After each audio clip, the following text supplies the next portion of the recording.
Hello, witches. Welcome to SASS, where we meet every Sunday for members of the foundations and the guild. And on the first Sunday of every month, we also invite all of the community to come. And so we hope to see you at the next one.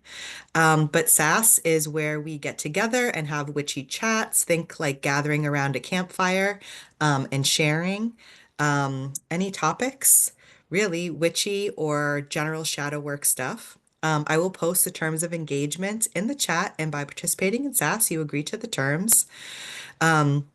If you would like to share, you can use the raise hand, or you could actually just like hail us down. That's acceptable. Um, you can be on or off camera. We ask that you mute just for clarity of the recording, and we try to do like a handoff, but I'm your mod today, Maria, and if you need help passing the mic, I can help you with that.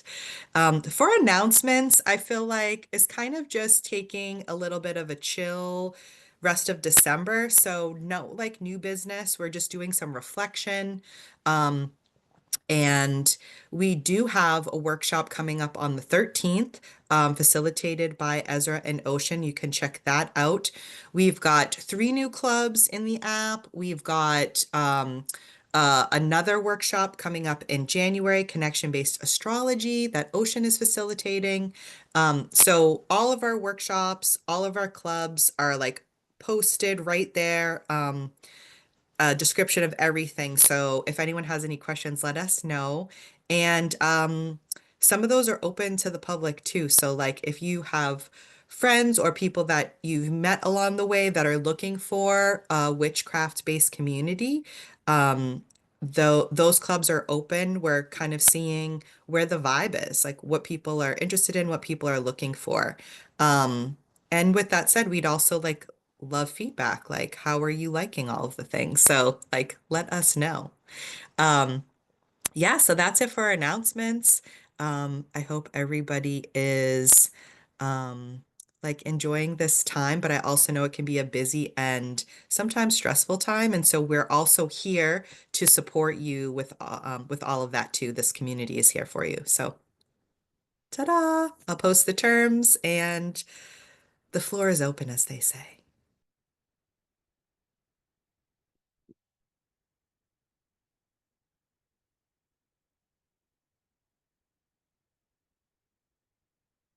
Can I start? Can I not hear? I can't hear you. I was on mute. Yes, you can. Oh, okay. Sorry. Like I'm losing my mind. Um. A topic, a minor side quest came up yesterday in Sacred Space, and I chose not to talk a lot about it.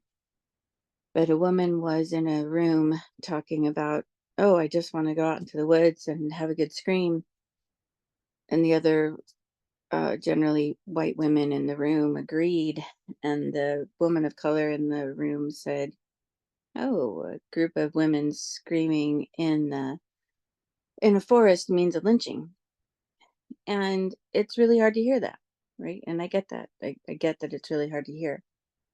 She she was, if I could, if I was her, and I'm not. I don't have her background. I don't know who she was. I don't know the context. But if we can take that comment and think about, if what if it was you that said that, right? What if it was you? What if you had an experience, or your family had an experience where that was real? You would want to be heard. And that's what she was wanting, right? So when we've talked a lot over the last couple of months about going out in the middle of nowhere and having a good scream. I can do that. 10 minutes away from my house, I can go out to the top of a wide open hill. No one's around for a mile. The wind is strong. It would carry my voice. I can have a good scream. My daughter had a good scream. I know what it can do. But what I think she was asking, or if it was me, what I would be asking is, when you want to do something out in the wild, in the grocery store or in the wild, it's not just about us. It's not just about you. It's when we think about oh, if I want to go out to the woods, but I have to be far enough so that no one calls the police on me. She's asking to also think, well, what about other people around me? Could I be hurting someone around me by screaming really loud? And that's also, that's, if I was her, that's what I would be asking us to consider. So anti-racism is different than not being a racist. And I've done some work on it. It will be a lifelong adventure, but it's really all about seeing. Oops, sorry, I just finished breakfast. It's really about seeing a whole different a set of people that we personally have hurt. We talk about the witches weren't burned, women were. People of color, it's us. We're the ones that did the burning and a lot of other worse things. So just keep that in mind as you're walking around the world. We are predominantly, um, I'm not going to say feminine, but a predominantly, yeah, I guess I just have stuck with feminine. I don't know a better word. And if anybody has a better word, please educate me. And European descent, which means we're pretty white. So that's all I have. Happy to have a weigh in. This is a really deep topic. This is a strong topic. Um, it just came up, so I wanted to make sure that we were all aware.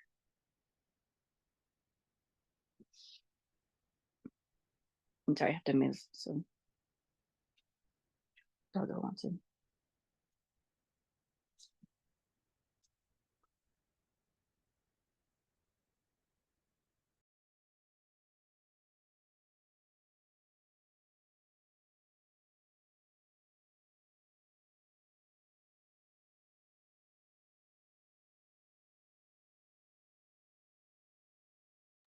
Thank you And for we can go sharing, on to another Carrie. topic if nobody has anything to say. It's totally Yeah, okay. thank you for sharing, Melanie. I guess I have an and to that instead of like a weigh in or anything, just sort of a thank you for showing me the ways in which I can perpetuate violence as a white woman, like how white women are violent, like white women tears are violent, white women screams are violent, can be violent. And then thank you for showing me the ways in which I can enact my own I enact my own privilege. Like I have the privilege to go and scream. So it's like, okay, so this is a she like provided me the opportunity to kind of reflect internally on myself. So it's like thank you for the moment of enlightenment. I did not realize I could be violent and privileged in that way until she said that. That was all that was.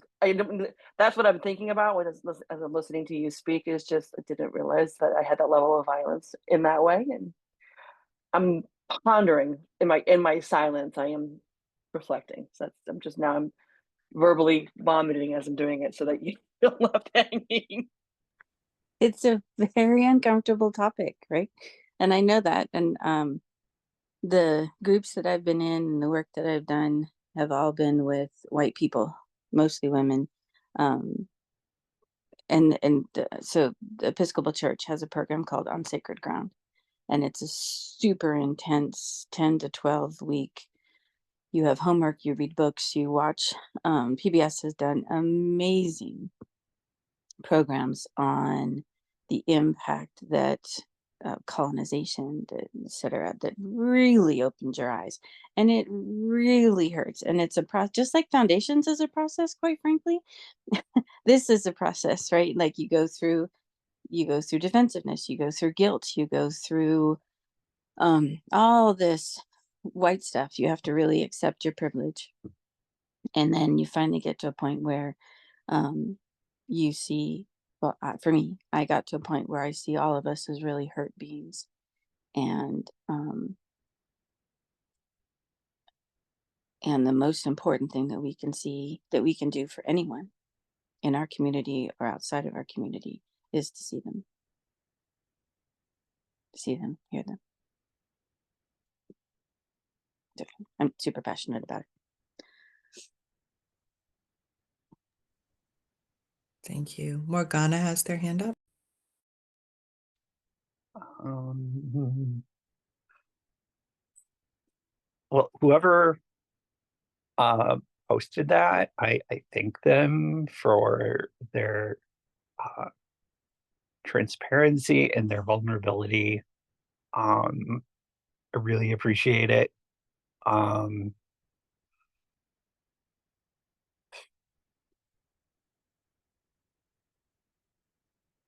Intersectionality has been kind of illuminated for me a few times um, over the past week in different ways. Um, One was there's a person I know who's going through um, um, a breakup with a narcissist, and they were relating it to something that it's most women can relate to having a relationship like this. Um, and I was pointing out the irony that I married a narcissist presenting male, and when I divorced and I realized the person was a narcissist, I was presenting female. So, ironically, part of my femme experience was dealing with something very, very similar to them.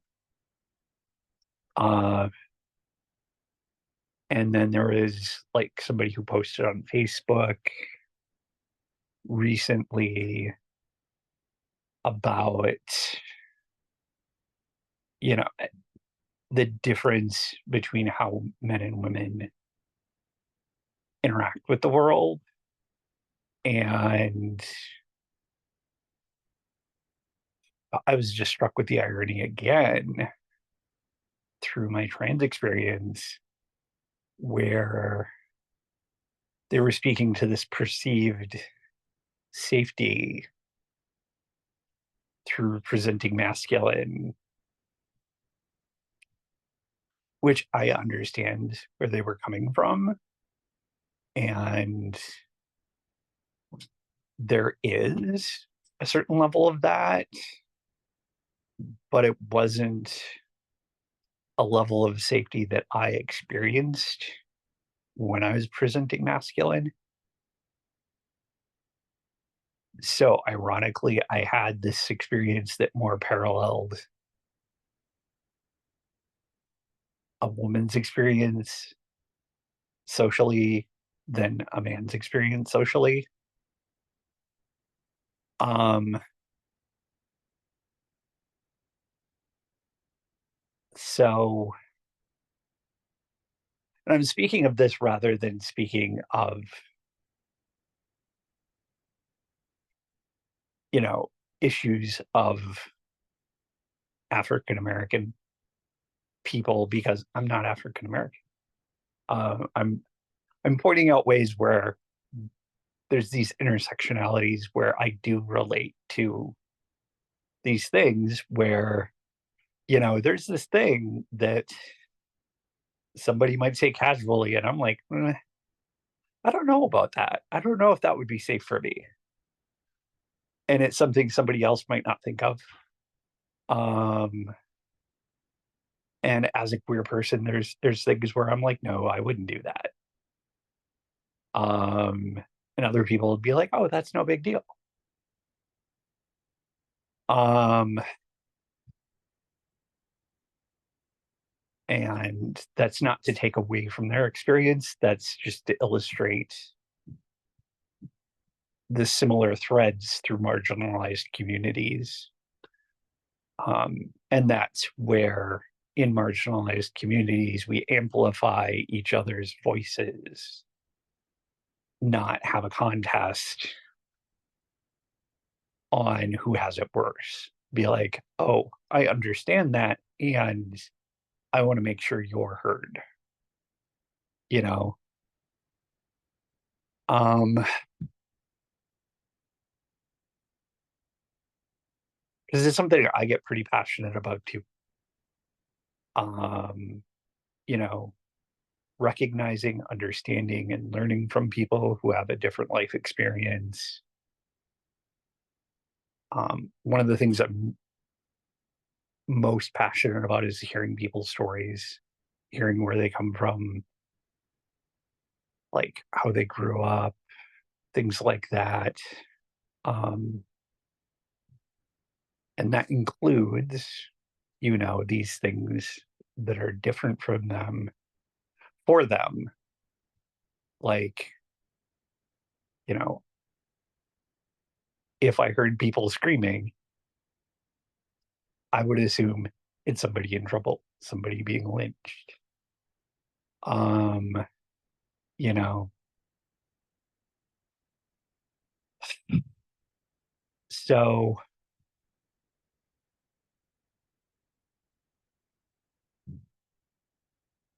I accept that I'm perceived by other people as being white, although I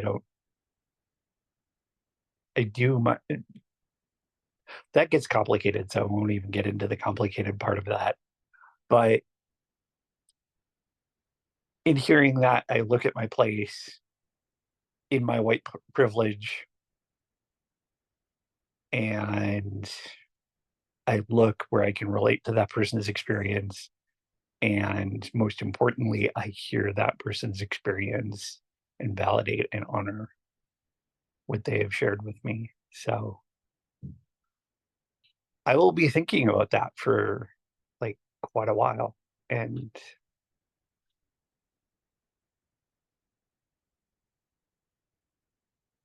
I don't know. We'll see where it leads.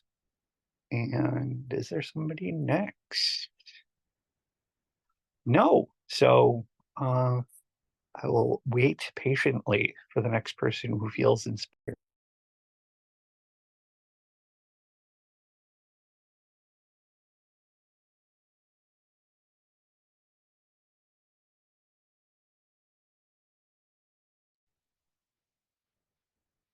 Yeah, so there's just one little story I want to say. Go ahead, Karen. It's about the same topic. So I follow a woman named Dr. Barry on Instagram, I think she is, and she's this fabulous woman who's Black, and now she's an Episcopal minister, I think, but she's had an interesting life. She was definitely born of shadow, and she's pretty open about her past, and she had a really fabulous. It was just like a 3-minute thing, but it helped me a lot. She said that I can't remember the exact story because that's all she does. She tells little stories, but it was something like if you felt kept down or pushed down or ignored or not valued for who you are, then you have, as a white person or a person that's pale, um, you have a window into the oppression that people of color feel. And I worked on that one for a long time because yeah, I'm a woman in IT. I have sex discrimination, like whatever. Um, but I chose that career, and while it's unfortunate I dealt with that and I know I made less than my coworkers, um, it was where my skills were and I just did the best that I could and move forward, right? The but what really shaped me as a person and who I am was the personal oppression that I had experienced in my family. And that I think there's a lot of people here in this group, not just this people here, but this community that has experienced that kind of a personal oppression through no fault of your own. Wasn't my fault my mom was a narcissist. But I got hurt by it and I was impressed by it, and that helped me a lot personally to change the way I saw everyone. And anyway, I think I'm done now. I don't think I have anything else to talk about on the anti-racism thing. But if anybody does want to talk about it afterwards, I'm happy to carry on a conversation.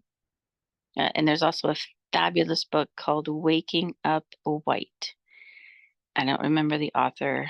I can go find it while somebody else talks. But if you're interested in just doing your own exploration, it's a fabulous book to really, yeah, just helps you. Bye.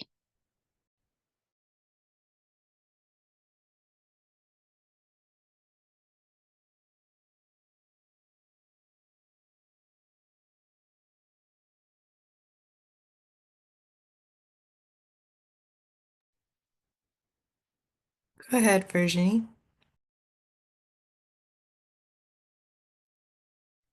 Hi to everyone. Um, Me, it's well, it's a subject, yes. It's about two things, in fact. The first one is about I'm starting to ah, I'm really working my English with you. I'm starting to learn to feel no guilt when I let go of things, when I decide to not do things. For example, I see a doctor of I don't know the word in English. It's some kind of professional who make you move your legs, your arms, and everything to help you get back your movements, your freedom of movements, and it's I need to see her 2 times a week because I'm blocked in the shoulders. Can't go with my arms up and everything. And December is a month with a lot of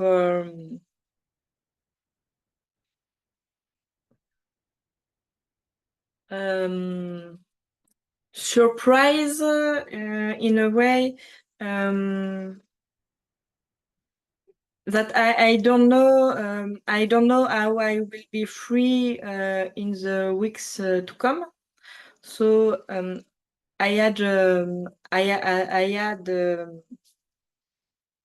it's not a good word for it, but I had a date with her to see her for the movement things, and I decided to off the dates because I'm not sure if I'm gonna be able to go to. It's a bit choosing to not take risks in some way, because there is a possibility that I can go to those meetings, and I choose to not feel guilt about it and to wait for January to start to get back to it. And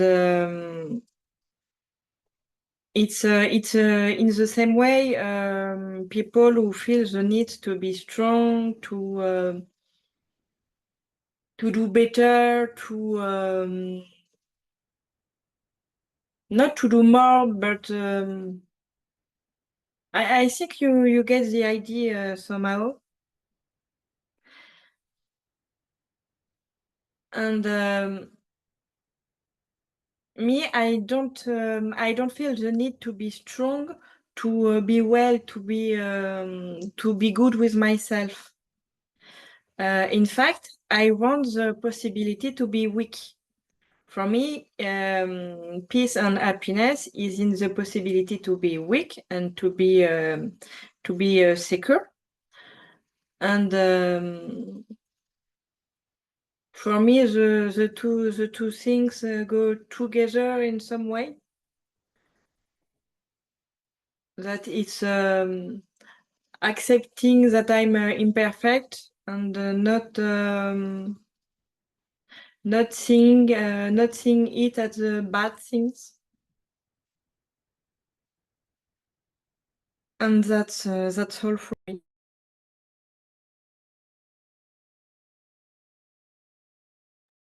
Thank you for sharing.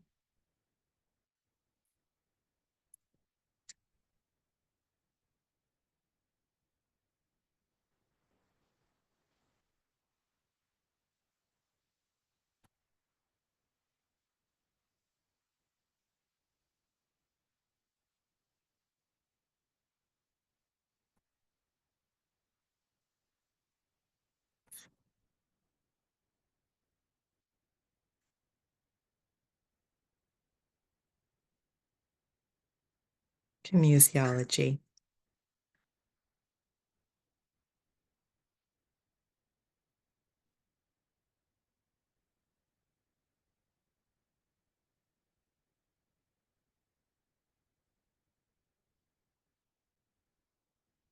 Anyone else have anything they want to share or have on their minds or have a question?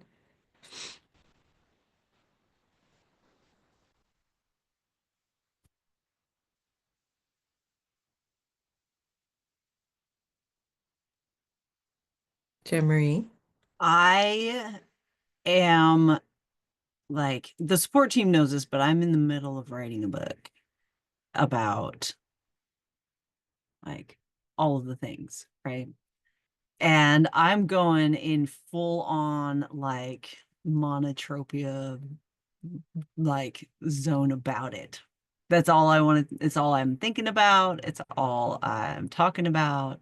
Like I'm sitting here now, like, should I do it? Should I work on it like while I'm in SAS? And yeah. So that's going on in my head. I'm so excited.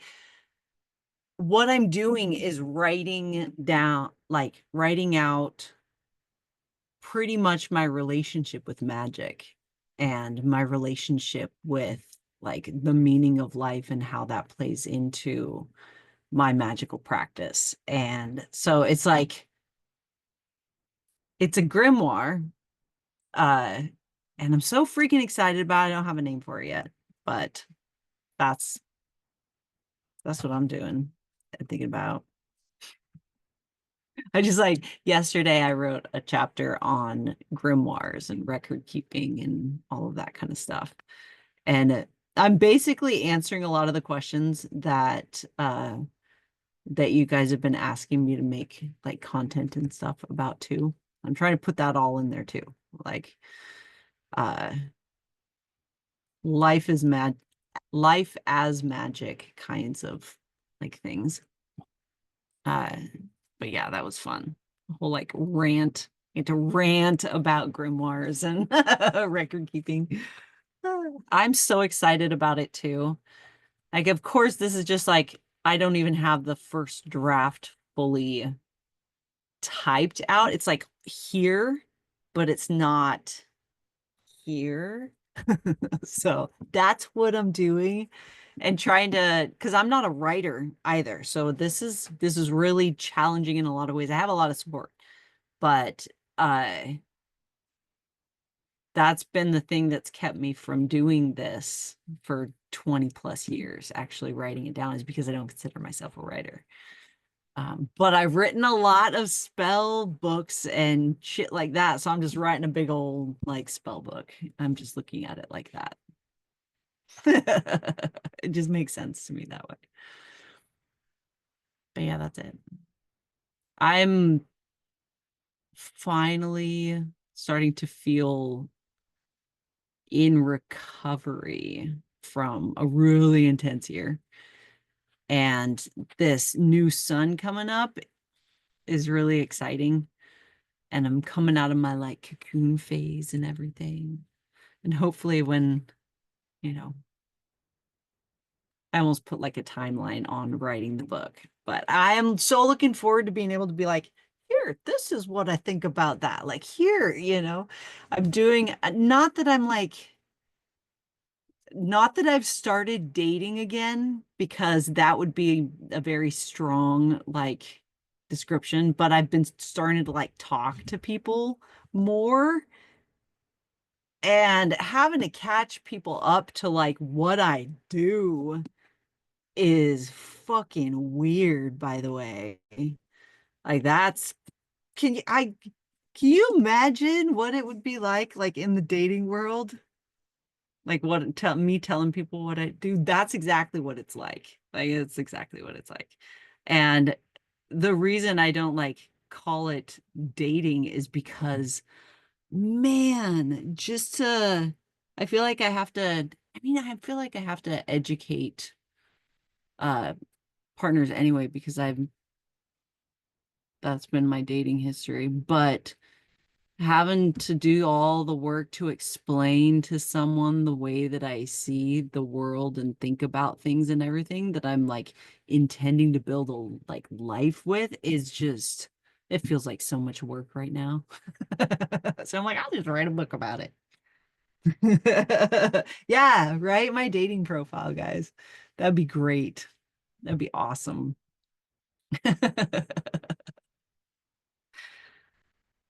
I've been talking a little bit with the support team about it because I like talk about everything all the time. And yeah, it's fun because I could like go off about how dumb dating is like in general, like the way that the whole approach to dating is so fucking dumb.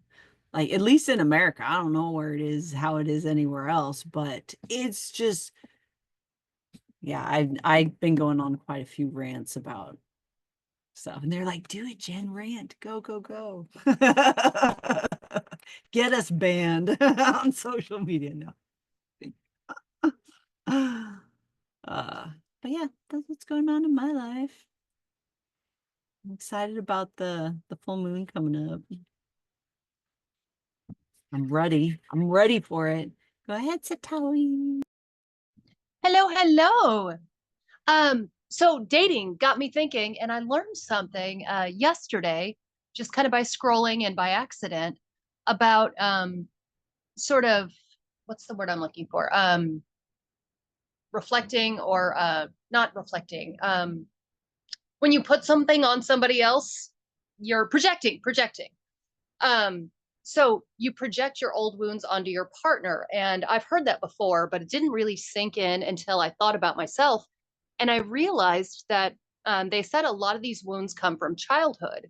And I realized it in childhood. My mother never gave me attention or love unless I was doing something dramatic or exciting or something like that.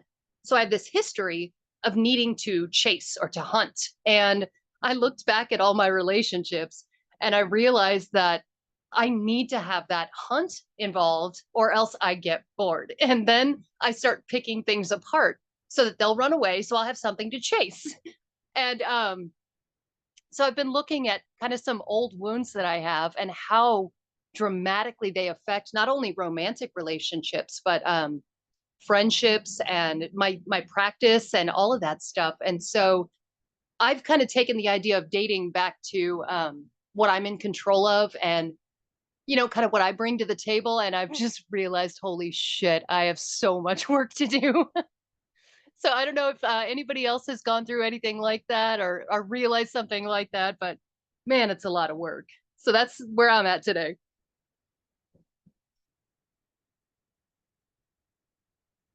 Go for it, Jenny. Okay, sorry if you hear my dogs barking. They love phone calls. Um, just to weigh in a little bit on how you feel like current dating is not that great. I remember, this is super random, sorry. I remember seeing this video talking about a supermarket in Spain where I think between like 7 and 8 p.m. at night, I don't know if it was specific days or not, but regardless, they have a thing, and people know that if you are looking for love, then you take a pineapple and you put it upside down in your cart. So as you're walking around the store, other people who see that know that you're not there for like legit grocery shopping, you're there looking to meet other people. And I feel like that kind of goes with your like chaos vibe of not wanting to do the traditional dating site vibe thing. So I feel like maybe we just need to look for like unconventional types of fun dating activities like that if I don't know if we ever do it in the United States. That's it.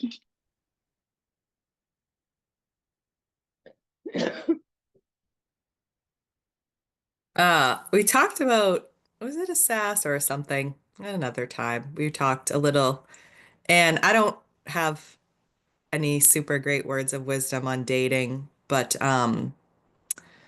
my current partner, I will say, has really strong boundaries, and that was super great.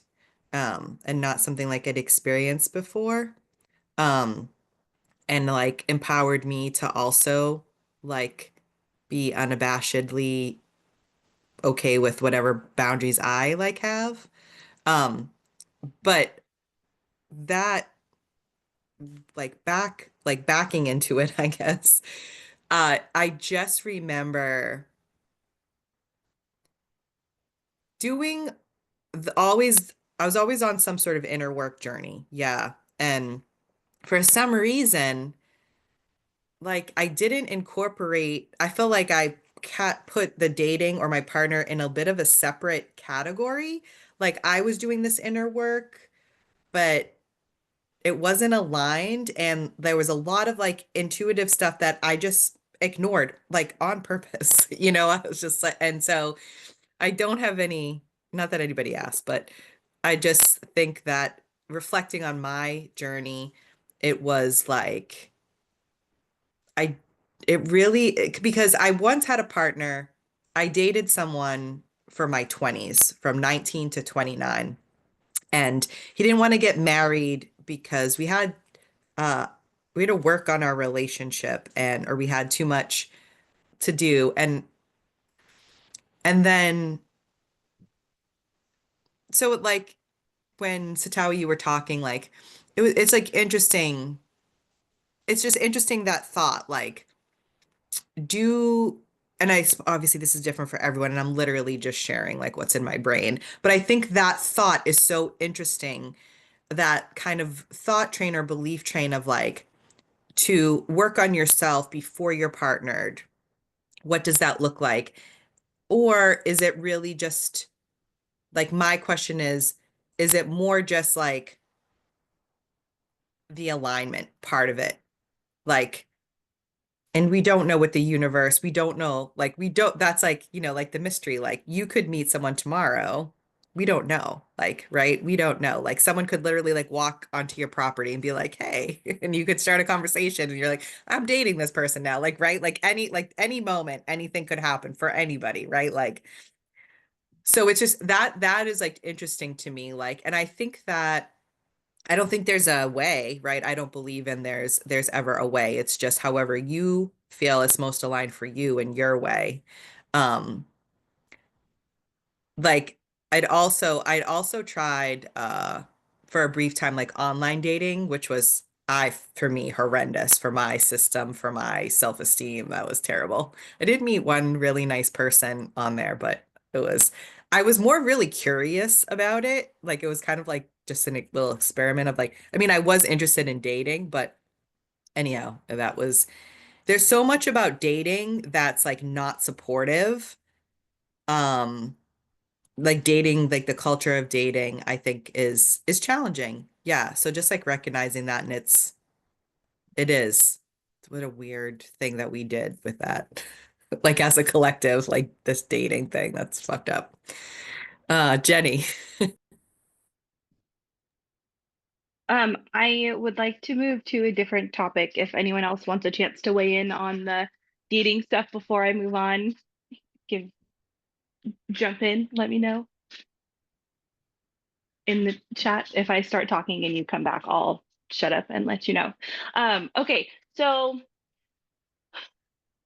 kind of bringing it back into the topic of this month with unmasking. I rewatched the recording of the first not sacred space, SASS that I participated in. And that coupled with how much we talk about our authentic voice, I'm noticing so much just how often my customer service voice creeps in. And especially in here, because I get so nervous, not nervous to talk to everyone, but nervous that I'm not like processing fast enough and that people will get bored of listening to what I'm saying or that I'm not making sense. So I try to get it out quickly. And I think that just turns into my customer service, like peppy voice coming out more often.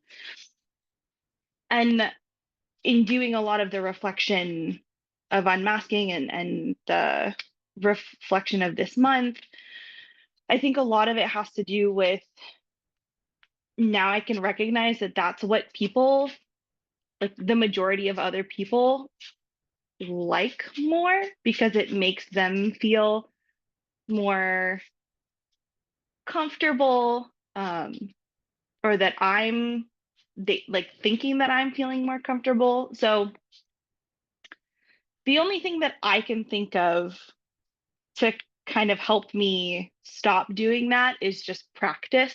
So being able to come in here and recognizing that and slowing it down and bringing my voice down. But if anybody else has other suggestions or experience for how they learned to stop letting that high peppy customer service inauthentic self present without like noticing it. Yeah. Okay. Go ahead.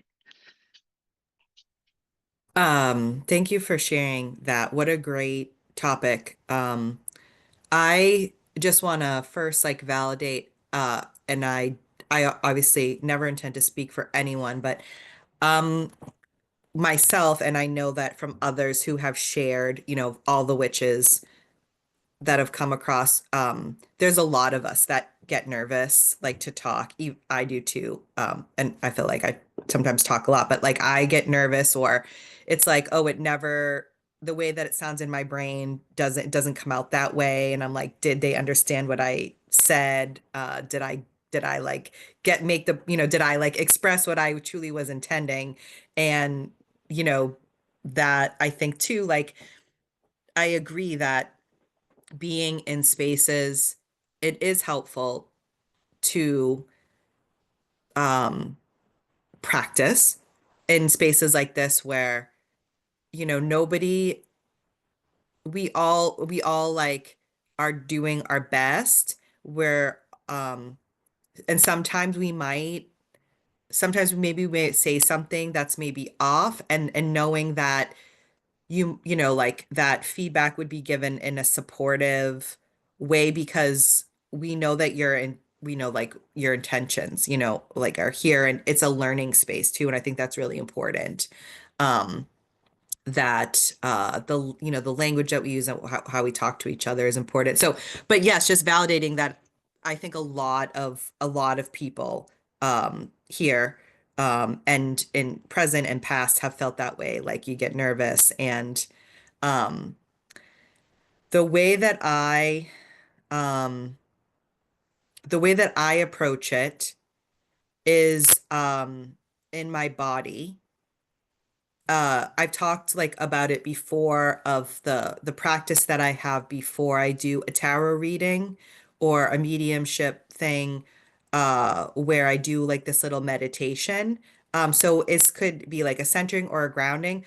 it's not as long as when I'm before I'm going to speak, but uh also like because oftentimes channeling when I'm talking or before I'm talking. So I want to support my body if I'm open, like that's what I'm doing that day. I mean, I'm pretty much doing it all the time, but if that's if I'm like wanting to get more information or more clarity, and a lot of times it is higher self kind of dialogue or whatever. So all that to say is I do this like little bit of meditation, and it's more just like a centering. And I almost just make a declaration to myself. I just really say the thing that I'm intending. And that can be like so powerful as when I'm just setting the intention, like I might just do a couple deep breaths or just quietly even to myself, like just feel into my body and just make the intention that you'd like to respond from like the place of authenticity. That, I respond as say, like if someone's looking for a way in, I might say like, like, is there any information or guidance if somebody's looking for a way in?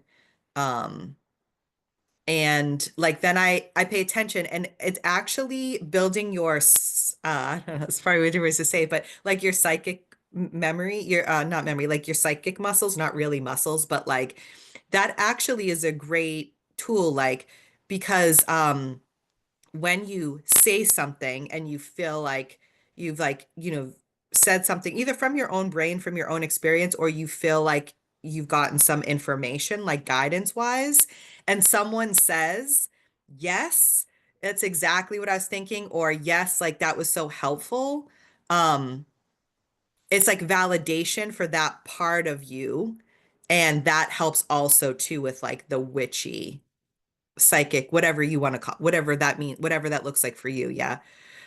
So yeah, I think it's more of like what in foundations of like what we do, every, kind of sacred space, witch work circle, we're doing that grounding meditation, setting the intention. So like sometimes before I go to speak, I do like a real mini version of it. And because I've been doing it for so long, I call it dropping in. I can drop in faster, very like pretty fast. And it's just like it's just like it's almost like changing the tune on a dial. Like I have to be like when I'm in the like when I'm driving, and driving's like a good example because it takes all of my power to focus on driving. Like I'm driving, like I need to be responsible for myself, any passengers who I have in the road. So like I need to be aware of what's going on around me, like what I'm like physically and stuff like that. So that's not the time to like maybe, I mean, sometimes it does happen and I have to be like, can we talk about this later? Like I can't zone out the way that I might want to zone out. Sorry, I'm going off. But all that to say is like there's sometimes where like I have to be present in a mundane way to like pay attention to what somebody's saying. I want to be like an active listener, but then there might be a period where I'm taking just a moment to kind of drop in, and it's really like just dropping into myself. And like you already said, you've identified some things, and I think we talked about this at Sacred Space last night too, like uh I know when I'm being inauthentic because I can like the sound, the tone of my voice that's coming out of my mouth, and I'm like I just know. And then that's like great information. And so like the ways in which your body kind of tells you. And there's nothing wrong with like right, like you're right, like some having this information and like recognizing it, it's interesting. And I feel like I encourage myself to stop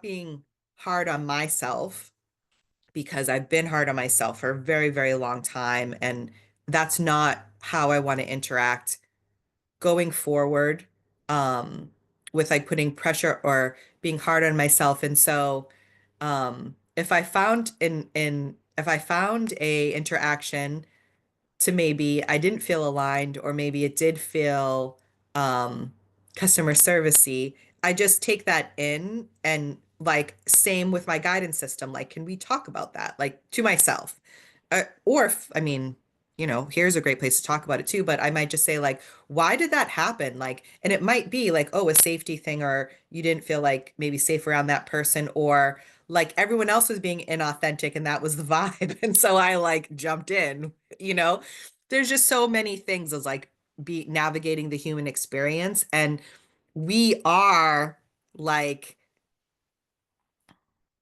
we are we this experience is, I don't like saying the new world, but like we're interacting in a way of like what's maybe to come, uh where eventually that is the majority like way of interacting, but realizing right now it's like not. So I think I'm done. Thank you. And I'm happy to like share the way that I kind of like drop in, but there's so many beautiful ways like to do it that like feel, aligned for you. Uh, if anyone else wants to share their way, let's see what's in the chat. There's some,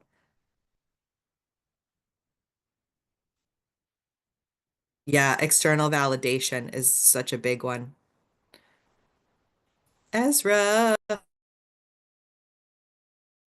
Yeah, I just woke up, but I'm glad I came in just as Jenny was asking this question. I'm so glad. Um, One of the things that came up for me, and I'm sorry if this is redundant because I didn't catch I didn't catch any of the responses so much. But some kind of vocal warm up is really helpful for me. It's like I've been just doing playful ones. Like I do look up videos sometimes. Um, but trying to get to, because I know I do the exact same thing. I spent a couple years in customer service, and just like that perky, high pitched, like the more little girlish you sound, the more likely people are like going to listen to you and not like yell at you, honestly. So it's like a very protective, like little protective thing. And so I still end up doing it on the phone, like even when like I'm the customer, like just being on the phone sometimes will do that. So actually I think participating in bright and dark calls helped a lot too, because right now I'm on the phone and I'm not doing my perky customer service voice. But I really think that doing a vocal warm up and um getting used to where my voice feels like it's actually located in my like throat, and because a lot of people they talk either out of their head or their throat or their chest or their belly, and I definitely talk out of my throat, and it took me a long time to realize that that was more my natural voice rather than like thank you for calling like up here up in my head like and so it's actually helpful for me the feeling of where it's actually located more than the sound of it. Um, and also mine changes around a lot too, depending on what's happening, um, because of the theater kid thing. And so that's helpful for me, is like, oh, this is where it is. And if it's somewhere else, if it's like, if I'm crying, it's closer to where my heart is, like it's coming out of my heart instead. And then if I sometimes it's located like behind my nose, and that's like almost like a more pretentious voice. Like this like nasally like nerd person. Like, and that's still like it's like kind of me, but it's still, I'm definitely realizing like where I'm acting out of, depending on the location. So that's helpful for me. So hope that helps. Great question. I love that. Melanie, go ahead. What I was going to offer was, as I continue to deconstruct my thinking and do my shadow work, that this is a theme that perpetually comes up, the discovering where I'm masking and why I'm masking. And it isn't just with my voice, but it's with a lot of different things, because at 50 years old, I've been masking in every aspect of my life for a really long time. Um, and you, so I just had this happen. So I guess I'll use this as an example where I'm starting to realize that I mask a lot about the foods that I eat things that I don't want to eat. And now I'm finding that I can't, and having to act to like dig in and realize why I've been masking around it, why I've been eating foods that aren't really palpable to me. It's just childhood trauma. But like your voice, when you're like, oh, I had this epiphany, this is my customer service voice, it's not my actual voice. You're going to have those moments of epiphany where, I mean, all of the time as you start to unmask and deconstruct and do shadow work, it's not going to just be with your voice. As you take the mask off and start to learn who you really are, it's going to be in every little thing. And sometimes the masking helps. Like if I sat at a dinner table with company and went, I'm not eating that because it's disgusting. I mean, it would be rude. Sometimes you just have to eat a little bit and be polite. But at my dinner table with my husband, I just said, you know, I really don't like this. And I never like acknowledged it before because of my programming from childhood. And then it, knowing when you can acknowledge those boundaries and not, but that's all I had to offer, was that as you go through this, it doesn't, like, you don't come to a moment where I'm like, I'm no longer masking. No, you just realize all of the other areas in your life where you're still masking. And it's a constant, like, wonderful surprise almost, where it's like, oh, I really hate it when the bread is over toasted. I'm not going to eat this anymore. Something stupid like that. But it wasn't. It was because that's that's all I wanted to share. That you'll see it a lot more.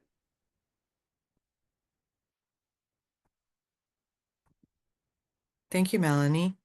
I wanted to share that I think when I was sharing, I was talking that what I just wanted to also share, like I do uh I have utilized like my kind of like alignment body check at work.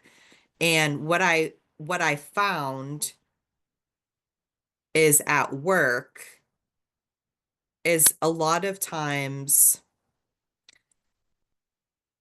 it's been like kind of, I just like set the intention, that I might, like I'm about to have a meeting. I'd, like to just be make decisions and speak from like a place that feels like aligned for me. And what that usually translated is I end up doing more listening, um and like validating, like when someone's like this happened and like, you know, this person and and I end up just kind of validating like that must be really hard for you. And sometimes it's like setting boundaries when it's like it's hard, like in a workplace. It's like sometimes as a manager in a situation, it's just like I don't want to be someone's therapist. Like that's not the place that I wanted to like, be, but still supportive someone. And so that I do still utilize it at work too. Um, and it has really shifted things for me in a big way, like interacting with people at work. And it's yeah, it's interesting when you do that. And I realize like probably that it's like this big, like kind of this journey of like integrating all of my selves um in a way where I was really compartmentalizing a lot of situations. And it's not like a bulldoze situation, where I feel like this is me, like, you know, like I'm a witch and you need to like accept me. But it's more of like the the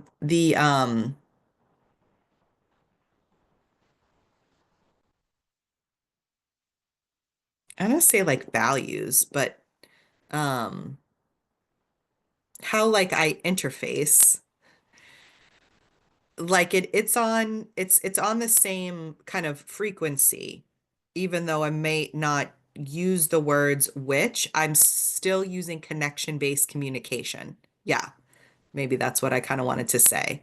So the honestly, the nonviolent communication was that book was like really helpful, and then having other witches here who have read it, and so like was able to like dialogue about it was really helpful. Like having this kind of modality that felt aligned, that felt connected, that I'm really able to just use all the time, um was really helpful. Get having like some additional tools. I'm like a very like response. So I hear something or see something, read something, like take it in and then decide if it's like aligned or not. But without the information, it's can be hard for me. So that's why like that was really helpful to have. And there's so many tools in that. And not everything, like, I said, like we mentioned, anytime anyone mentions a book or anything, it's like you take what resonates and leave what doesn't, so uh that just wanted to add that. Renee, you're Change the subject, so if anyone else wanted to weigh in with Jenny. Okay. So I was looking at opals last night, which on like Etsy, because it's like, oh, it's gonna be Christmas and presents and all that stuff. But so there's like fairy opals and jelly opals and galaxy opals, and there's just all these amazing opals that are so cool. And and I had just been like, just for background noise, and I have an ear infection, so I'm like in slow motion and feeling weird. But I was watching this, I like any kind of mystery at show. So it was like mystery at Blind Frog Ranch where they're looking for Aztec gold, that kind of thing. So I don't know if I had like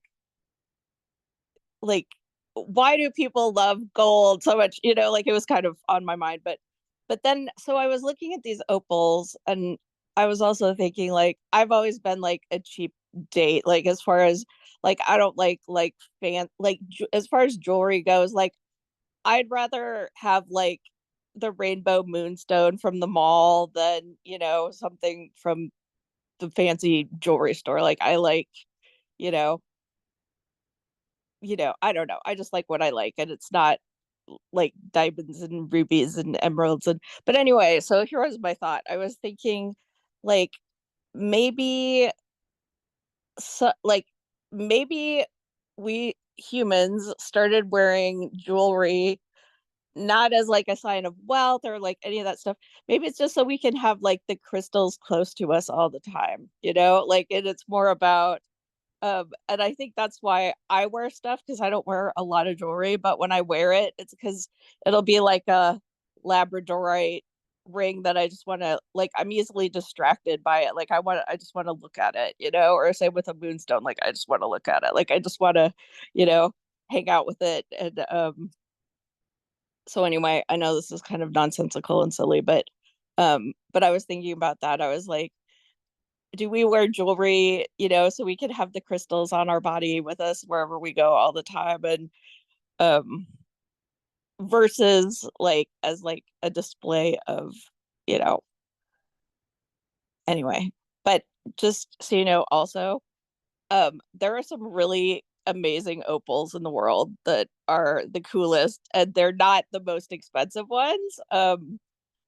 But okay, sorry you guys, I'm rambling, but I did want to talk about crystals for a minute because I've had crystals on my mind lately. So I'm going to mute.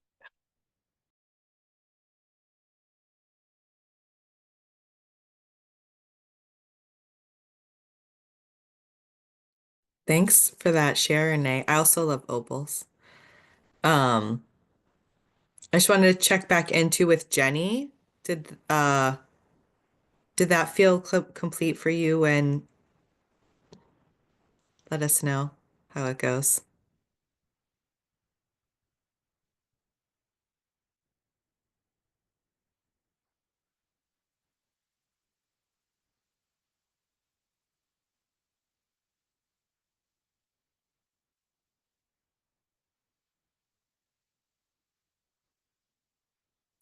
But yeah, I like opals and I've been drawn to opals since I was young.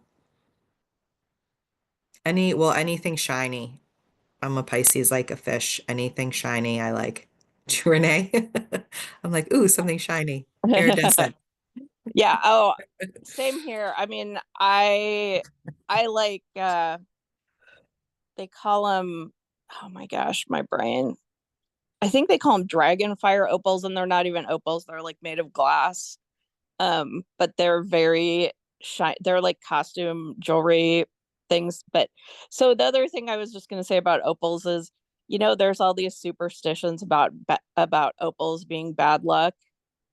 I don't know if anybody's ever heard that. I've met a lot of people that are like, "Ooh, opals," like they're afraid of them. Um, but I was just gonna say, there is a lot of superstitions that came out during Victorian times, um, about like peacock feathers and opals. All the shiny things that I love, like, are considered bad luck. Like, you're not supposed to have peacock feathers in the house and all this. I just wanted to say most of that came around like it was like attached to like Victorian mourning customs, and ignore it. Like, it's not even like a legit um superstition. Like, the only thing about opals that I think could possibly be true is that they're like a feldspar, so they're soft. They do have like a little water content in them, so they can get shocked. And I have a friend that had like a opal ring that she'd inherited, and she stuck her hand like in like she was digging around in the freezer, and it broke. Like, opals can break from like extreme temperature changes, so that's only legit. Sorry, I'm just blah blabbling along, but yeah, I like opals and anything that changes colors, like that has like a little like interactive quality to it. So okay, that was my magical contribution to this week. Bye. That's good. Yeah, peacock feathers is one that like I have a vase of them because is one that, I know that I can get like ethically because peacocks like drop their feathers, so you just have to like pick them, like you don't need to like pluck them or anything like that. Um, so that like that's one that I do like the peacock feathers also because I know that they drop their feathers and they're the they're just there on the ground if it feels aligned and uh consensual to take them.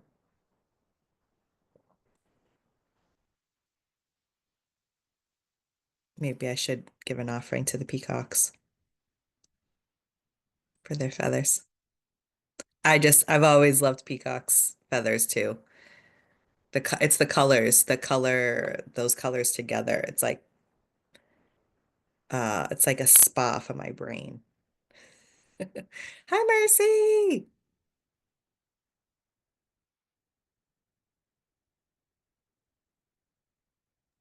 I love that. Melanie. I love that cat. Oh, sorry. Is just so like camera ready, like, and friendly and cuddly. Yes. Yeah, Melanie, she loves it. did you have your hand up or was it by mistake? Or am I seeing things, which is also possible? Oh, I was gonna say, there is like a folk magic custom this time of year of leaving offerings to like house spirits and like totems and stuff like that. Like you could like bake up, I think there's like a custard or I don't know. I can look it up and send it to you. But if you wanted to like leave an offering to the peacocks, that's very like seasonally appropriate. That's what was coming to me. That was all. That's fun to research. Yes, send it to me. If it's cooking involved, it has to be very simple. I'm not inclined in those areas. I'm sure I can get you the Elmo version, the musical version, and send it to you. Okay. Thank you. By choice, I don't like it. simmer pots. I do. That's like I turn on the stove for a simmer pot.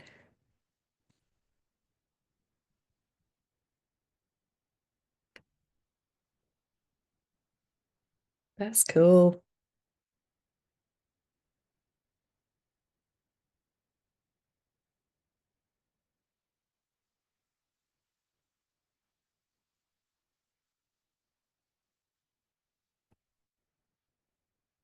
Coral.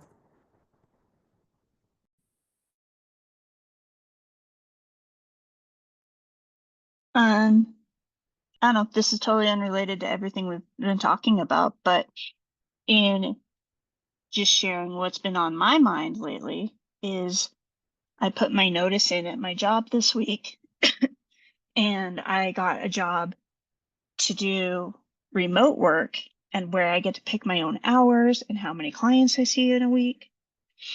So starting in January, like, yeah, I don't know, like new uncharted territory of how I get to spend my time and yeah, I get to choose more. So I'm excited, nervous, but like, yeah, I don't know. That's what's going on with me.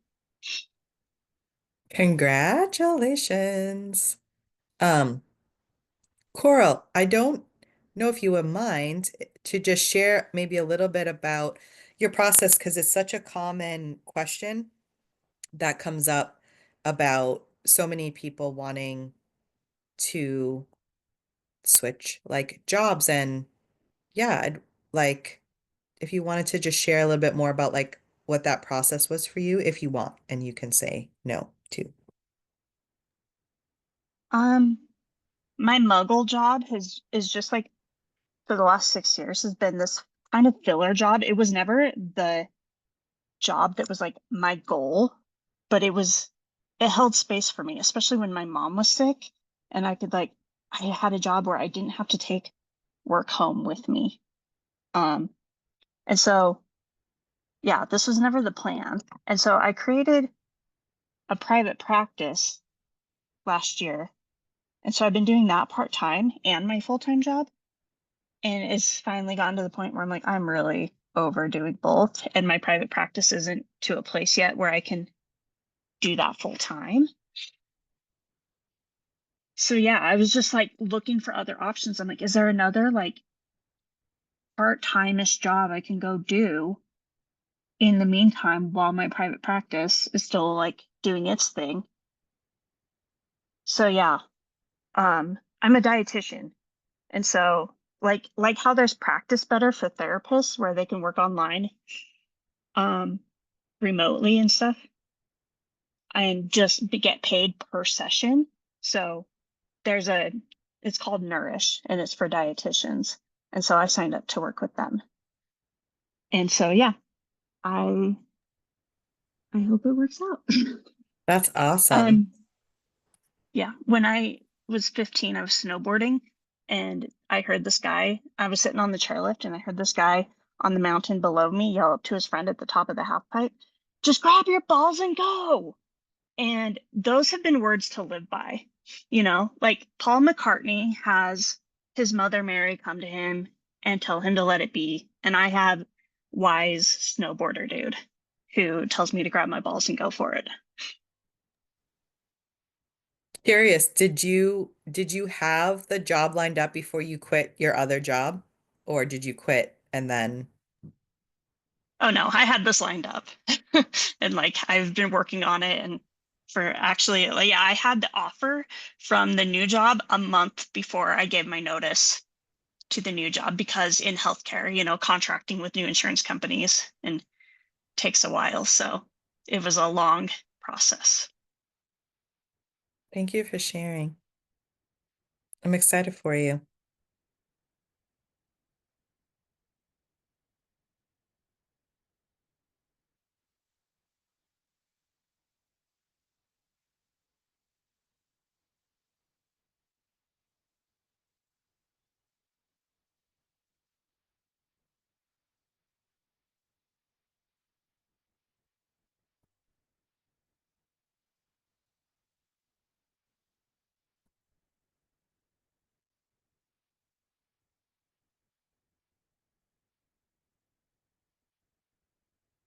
I've been just like, it's happened. I mean, 43 years old and like I've always lived on the East Coast, but this year is just so like when it gets dark at 4:30 or 5, like the time is so weird.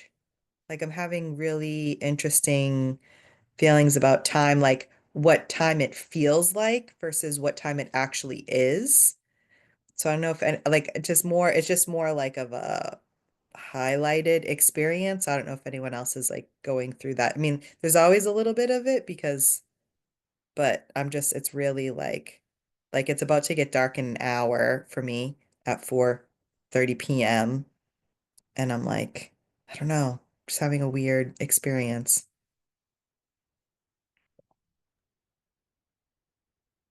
That's really interesting. Yeah, like it definitely feels like time moves differently this time of year. And I something I also notice is that like I don't know, the last week or so, I'm in Florida, so it took a while to get colder here.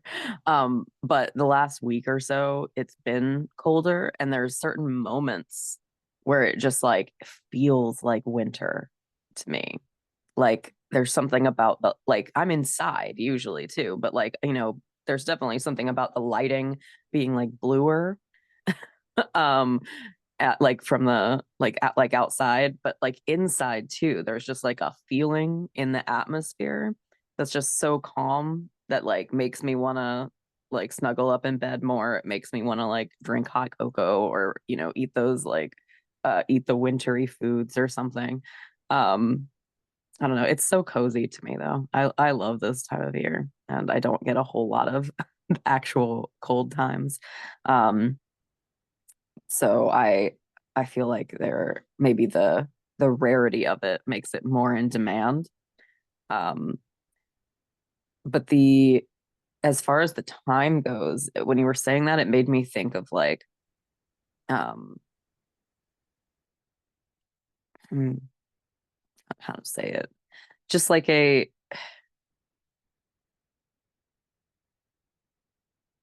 like a I don't know, like I just got like this image of like the sun being opening of eyes and then like and then the um and then the sun setting being like closing the eyes and like how much everything is like sleeping now.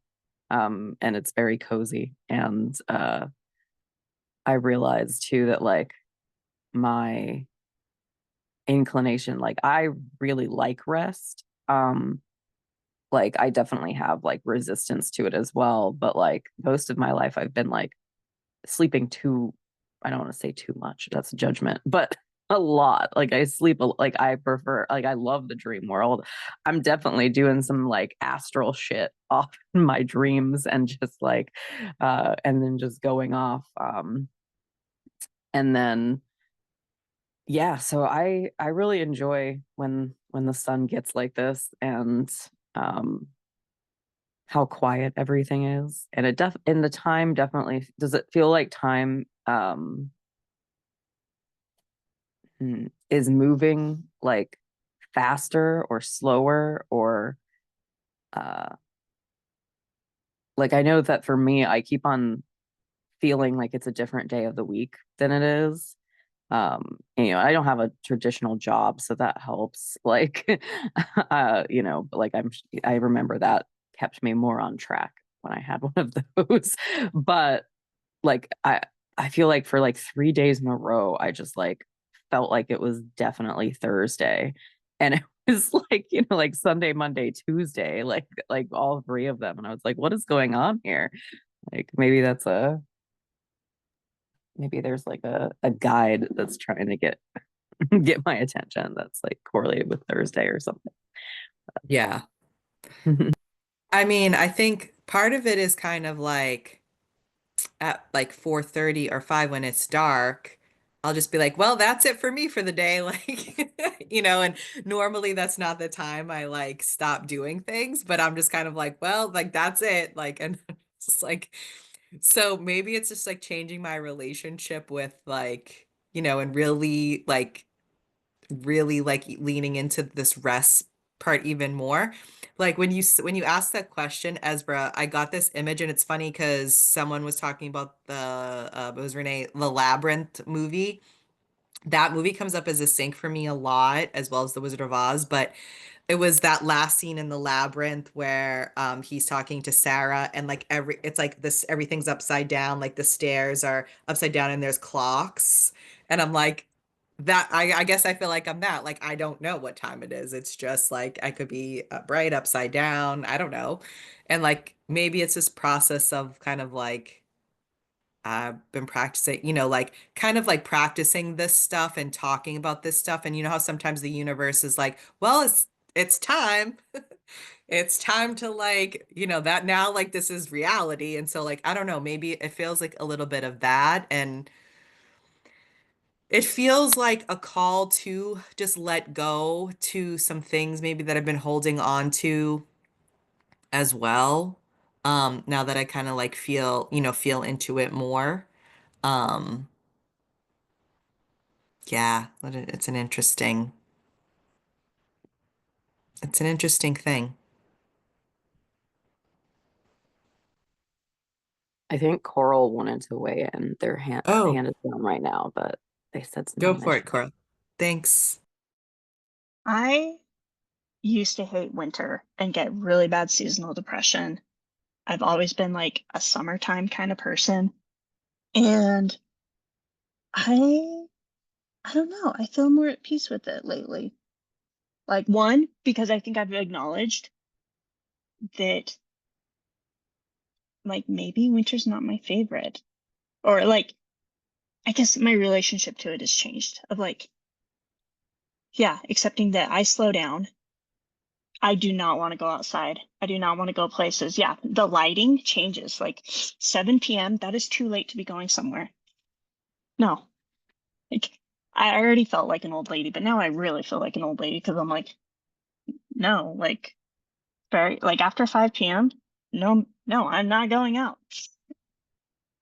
And so yeah, I don't know, my relationship just has changed and just accepting my own rhythm to it and allowing space for that. I think that's maybe where my depression came from in the season more is like back when I couldn't just opt to stay home and I had to just go through everything that felt really unnatural to me. And I don't know. But it was interesting. I was talking to my aunt last week and she is like, I love winter because she does just sink into these rhythms of her, of like, she's like, in the summer, I feel so anxious because I always have to be going. And in the winter, I can just be the homebody that I really am. And that feels more comfortable and cozy. Yeah, I'm like totally embracing the coziness of this season of just like, yep, I'm going to stay home and not go anywhere and live in this weird time warp. Because, yeah, during the summer, I want to be out till 10 p.m. because that's light. Anyways, that's all. I'm rambling. I totally agree with that. I think it okay. When you said that like it makes me feel like an old lady, like I feel like that is really like that's actually really poignant. Like this is the if the time of year was like a life, like this would be the end of it. So it would be like an old lady. Like when it's cold, like you also like feel like the aches in your bones more. Like I know I know a lot of ladies this time of year, like they're all like they're achy and they're sleeping more and they're complaining because they feel old. Like they're actually feeling this. And and I also really like that your friends like that's how I feel too. I'm like I'm definitely more of a like a homebody person. And does make me like I've since being at Bright and Dark, I definitely have leaned into it more. But the go like and all of the like the the loudness of summer is like there is hard for me, like for my senses. Um, there's like how quiet it is right now because like even just like all the plants are sleeping and all, and like, you know, animals are chilling out and that kind of thing. And people are, there's like, in summer, there's this buzzing that's happening like all the time to me. And I'm just like, that's loud. I think I'm gonna go back inside, you know, and also being in Florida, summertime is like unbearable. So to be actually outside most of the time. So it's really interesting to see like how yeah, the cicadas, totally. There's so much going on, and I feel like sensory wise that we're probably just talking about like, you know, where we are on like a sensory spectrum as far as like, you know, what feels good to our systems. And you know, that's going to be affected by like location and upbringing and all that good stuff, because like my family, like we're a lot of homebodies. And let's see, there was another thing. I have been really trying to lean into rest. And I kept getting this image, and I wanted to share it with you guys because I keep getting like this, I'm excited for the new year to happen. And like part of me like wants to just like go like and just start doing it because I feel good right now, like because it's my time of year. But I keep on getting this like signal of just like wait till the new sun, like that kind of thing. And it feels like the image I'm getting is of like a horse in those like little gate situations, like right before a race. Like they're just like fucking ready to go, but they can't go. Like there's like wait for the signal, like wait for the signal. Like that's what I keep getting. And so I'm keep on trying to just be like, okay, if I want to like fling forward, there's going to be a time for that. And I want to do it with the like the rise of everything so that I'm not overwhelmed. So that I can kind of use like at this point I kind of got like like an ocean wave, like waiting for it to actually come so that I can be pushed by it and go with it rather than like going too early or too late and not being synced up. So I'm just trying to be conscious of that this year. So there's some chat.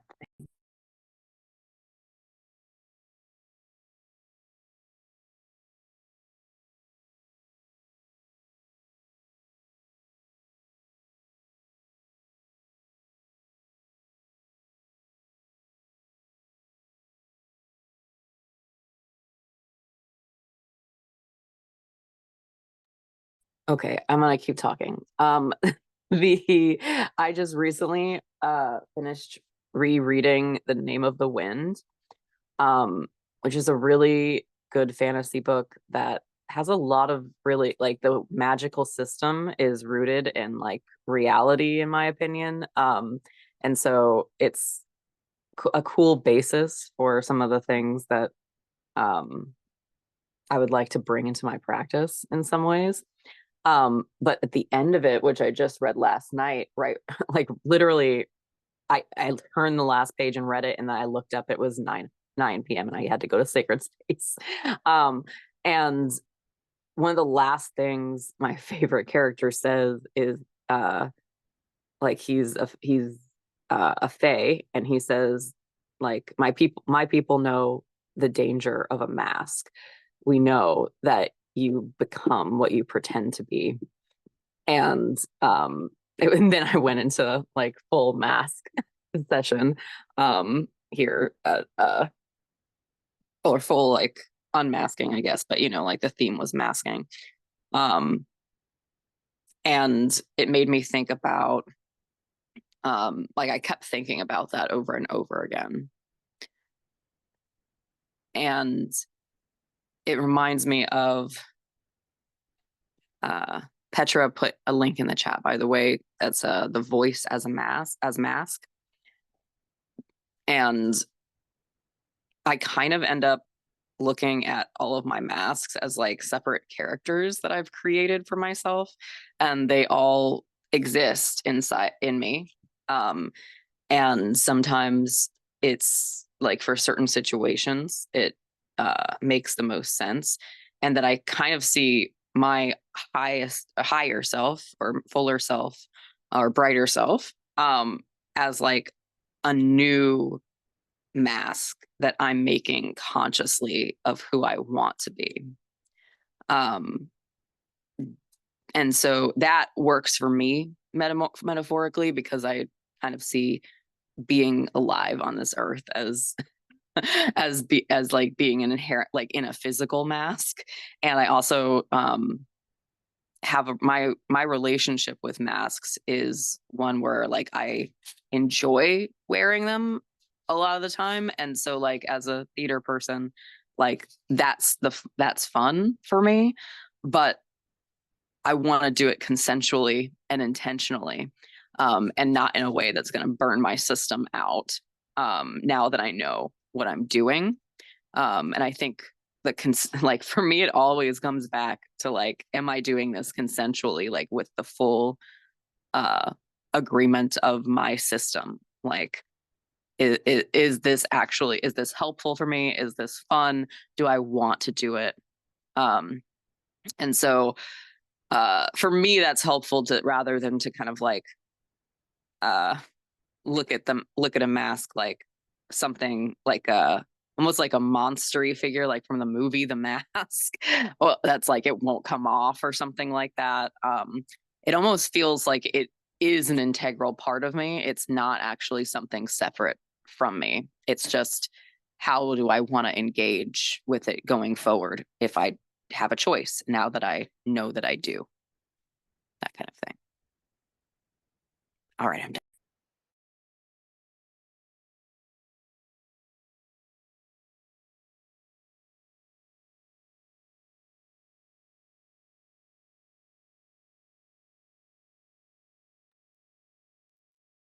Oh, I probably need to read the book about the singing voice. I have a big synchronicity for that one. Yeah, that sounds awesome. What it made me think of too is that I keep on thinking that I want to have like a karaoke, like a bright and dark karaoke night, like where we all come and just like sing whatever songs we want to. So I think we should do that sometime. Yeah. It's the karaoke on the we'll have to just do a little research. It's like tricky with the audio with virtual, but I'm sure we can figure something out. Petra? Awesome. Right. Petra. I was like, I love this. We're talking about voices. Great. Love it. I wanted to mention earlier, but like kind of way in earlier, but the dogs were being banana pants and the next door neighbor dogs were barking, and I was like, this is so overstimulating. I literally can't think. So I was like, outrage. But that's why I did nerdy research, but I was like doing it on my phone, and then I was like, I have to find it on the tablet so I can put it in the chat. How do I tech this? I'm a little bit of a Luddite sometimes. So if it's cool, I kind of wanted to say a few things because like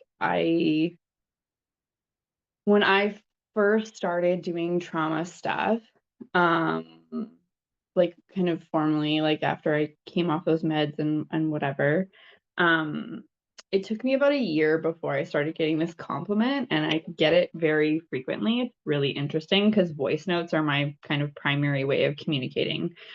While I was on those meds that kind of disconnected me from my body, I was really good at texting like paragraphs of information, and I like couldn't say what I was feeling or articulate it in any type of verbal sense, which I feel like everyone here is probably like, what? That's so random because that's not how we see you or experience you now at all.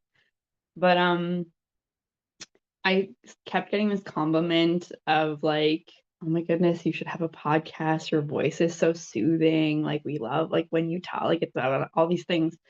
And it was really interesting for me to receive that because I really noticed that like even right now, like my throat's a little bit sore, so like my voice is a little bit higher right now than it usually is. Even I can feel it kind of resonating in my head.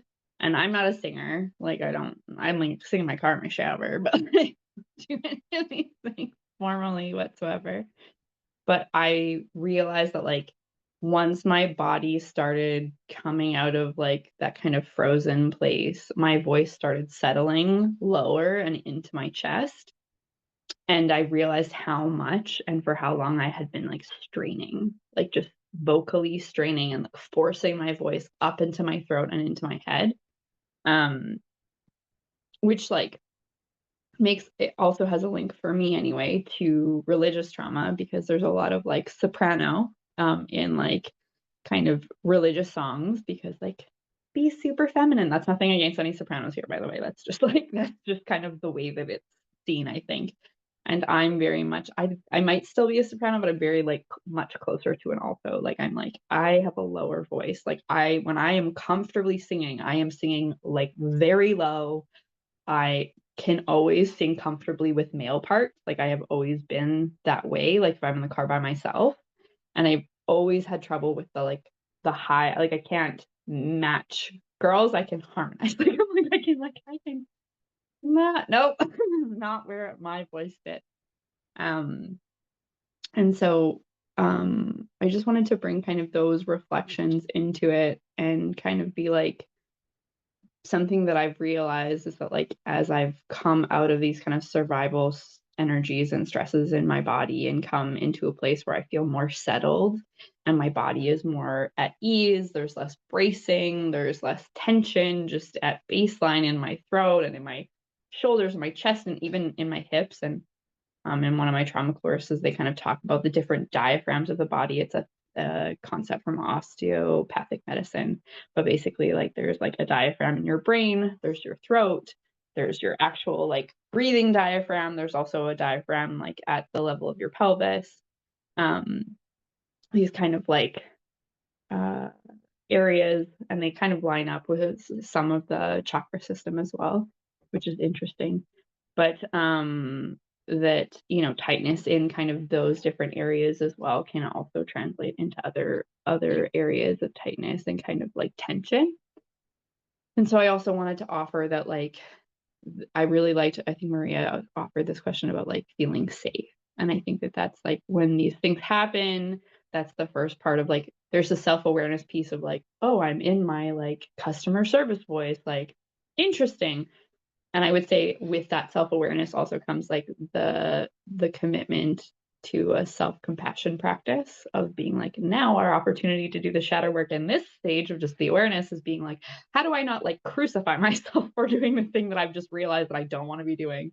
How can I be kind to myself? How can I be tender with myself? What would I say to a friend who is experiencing the same thing, or my inner child, or however organizing that helps kind of brings more ease into being compassionate, because I think it's also a skill. I'm a person, I think you guys have heard me say this a million times, where I'm like, we don't we can't it's not that we don't that like I'll never know how to do this. It's that you're unpracticed. Like we are very unpracticed at a lot of things. That's fine. Our brains have like an infinite ability almost to learn things. And often the thing that blocks us from learning is like shame or fear or like pain, like these unprocessed emotions. And so how can we be like compassionate with ourselves when we're still experiencing things like I do things that I'm like, oh, I don't like that I do that like all the time. And I'm like, okay, let's be nice to myself about this now. Shit. This is where the real work comes in, because I don't want to. I just want to like be better and not have to deal with this.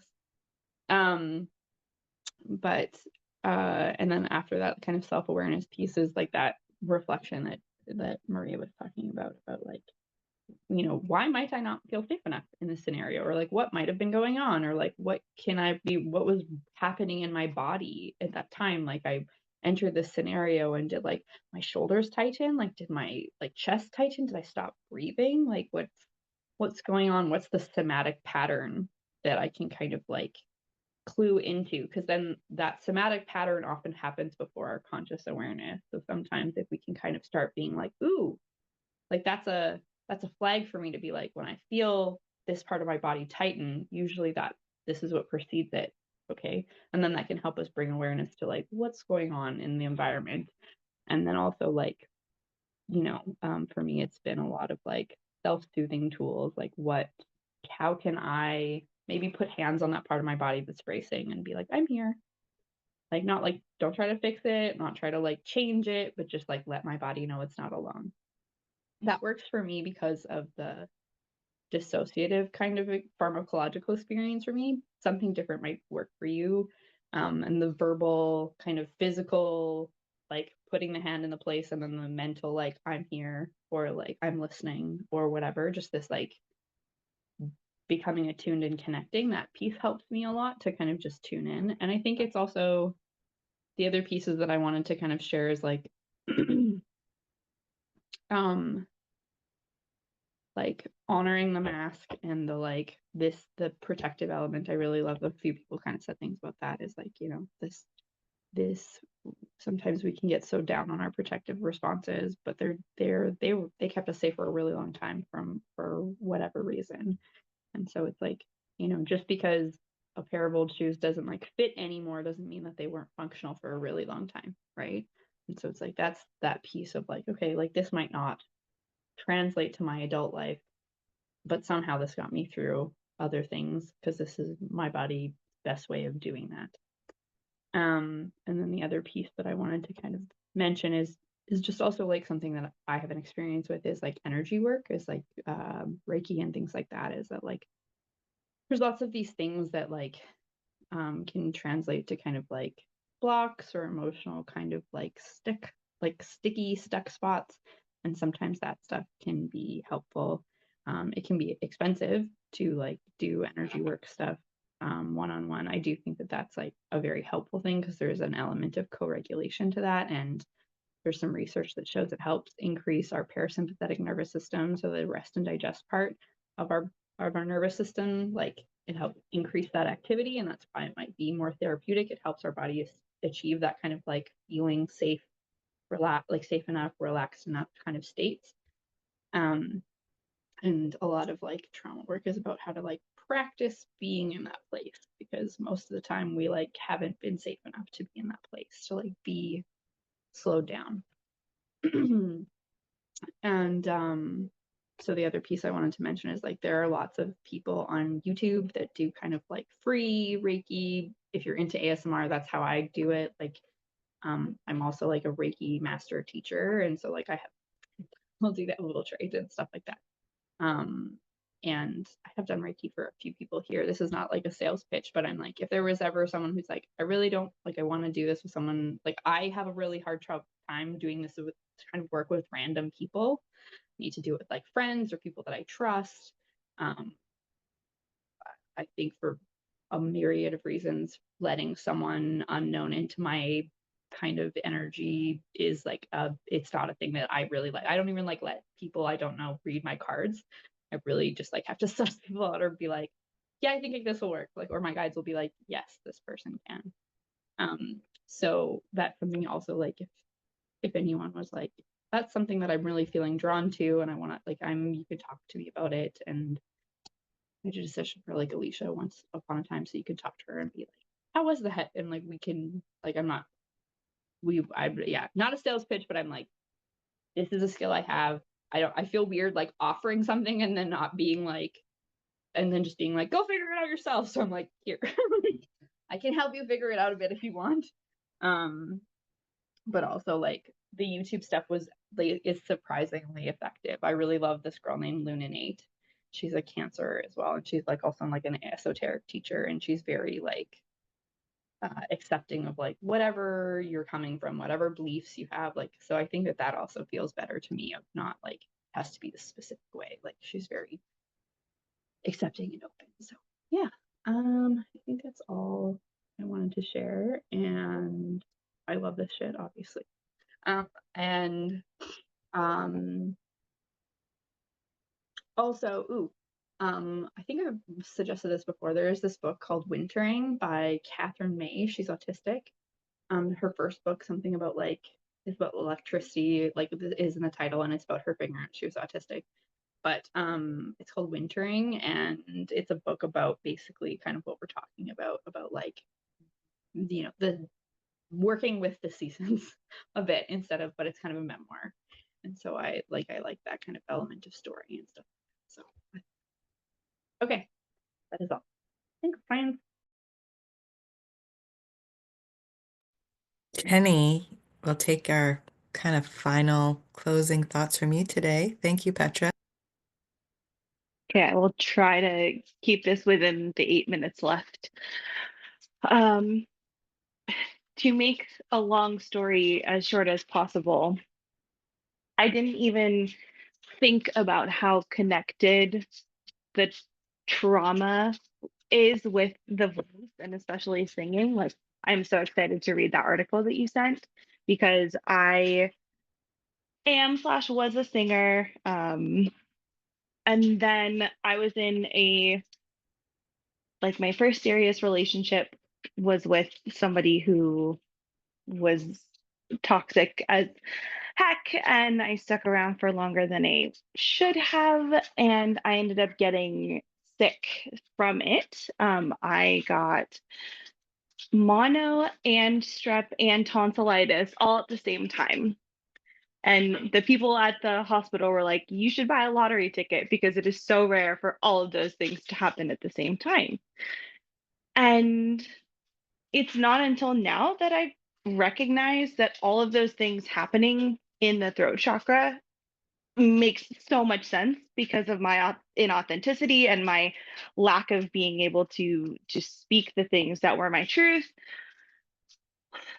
Holy hell.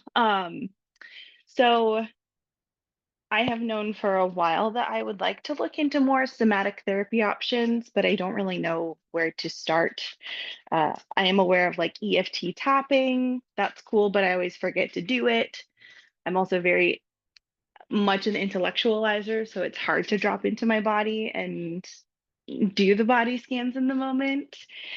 And I think it was 2 years ago now at this point, I got Reiki 1 and 2 certified. And my limiting beliefs and imposter syndrome kicked in super hard, and I have not practiced at all because I just don't have the opportunity to do it with anyone in person.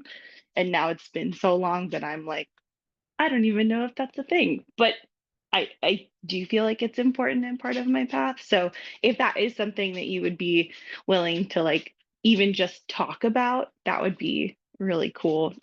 Anything else? No, that was it. Okay, thanks. Can I just respond to that really quickly? I think Ezra wanted to as well. Go ahead, Petra. Oh, I just wanted to say, like, yes, we can totally talk about it. I don't know how to like hit me up on the app, or like I can put my like Instagram, whatever, we can chat about it. And I also want to say that like if anyone is like Reiki 1 and 2 certified, like I'm someone of firm belief that like Reiki is primarily about your own healing. Like that's how I've used it. I have not used it as a business or like a thing. Like I intermittently do it for people I trust, but like and I feel comfortable sharing energy with, and that's not anything against people who do it with everybody else. That's how it's manifested and made sense to my body and my life. But the self-healing part where you can do your own stuff, like that has been so helpful for my kind of trauma recovery stuff and finding like a sense of safety in my body and moving stuff through. So I would totally can talk to you about that for sure. I just wanted to say that I'm also interested in that. I started doing some like I guess it's like Reiki, but it's like intuitive just on myself. Like I don't really know much about it other than I've seen some videos of people doing it, and there's certain hand motions that I was like, oh, I like that. That makes sense to my brain. And so I've done it to myself. But I realized that my first go-to for almost anything is as soon as I have an interest in it, I'm like, oh, I'm gonna take a class. And I've been encouraging myself to not immediately go seek somebody else to tell me how to do it. So, but I would, and of course I walked through the whole thing and was like, and if I wanted to learn it from somebody, it would need to be somebody who's like deconstructed and isn't trying to actually tell me what to do and like all these things. and that kind of stuff. So I would love to hear you talk about it, Petra and Jenny, and anybody who else is interested. I think there was it Coral that might have done it at the Convergence? I'm not sure. But like anybody, I'd love to hear like more perspectives on it, just so I can get ideas for trying to do it like intuitively on myself. And I also wanted to bring up, I just for the first time last week got something called a myofascial release. And yeah, I read this book and I really like it was like a cool spiritual book about like, you know, autism and various disorders and what they're like, if they're a teacher, what are they pointing to, that kind of stuff. And the thing, like a lot of it was like good confirmation, but the thing that stood out for me was the words myofascial release. And it was like almost like just highlighted in my brain, literally popping off of the page. And so I went and did that, and I'm going to continue doing that. Because it's like you could tell that like my body was just like, yeah, this. So like it's a like a deep tissue massage kind of thing.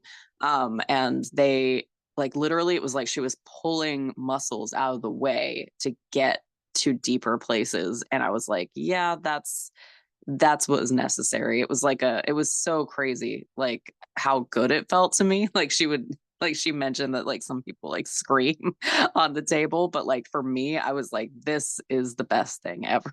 So um it just as a somatic thing, like I've just been, you know, every time something comes up, I'm like, yes, let's try that. Let's try that. Let's feel how that feels. And so that one is that one's up and coming, and I'll let you know how it goes. But so is the Reiki stuff. So I'm very curious to hear more about that at some point. Thanks everyone for sharing. Yeah, I think there's I I'd also gotten certified in Reiki, but I don't practice it. I do more of my own thing with it.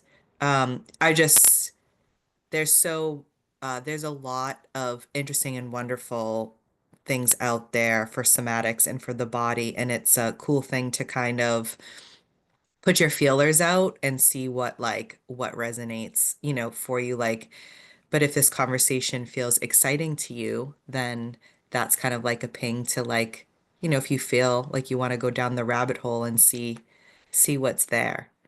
Um, yes, I'm sure that we could probably do something in 2025. We're taking 2024 off a little bit from new stuff, but we can definitely yeah, we can definitely see what feels aligned for 2025. If it seems like that there's a lot of interest, so that is wonderful. And that's it, which is for this SASS. Thanks for coming, and we'll be back next Sunday, or we'll see you on the app or in any of the places that we meet. Ezra's and Ocean have a workshop coming up too, if you want to check that out and support them with that. All right, witches. Thank you. Bye. There I am using my soprano voice. I'm an alto though in the choir. See you later.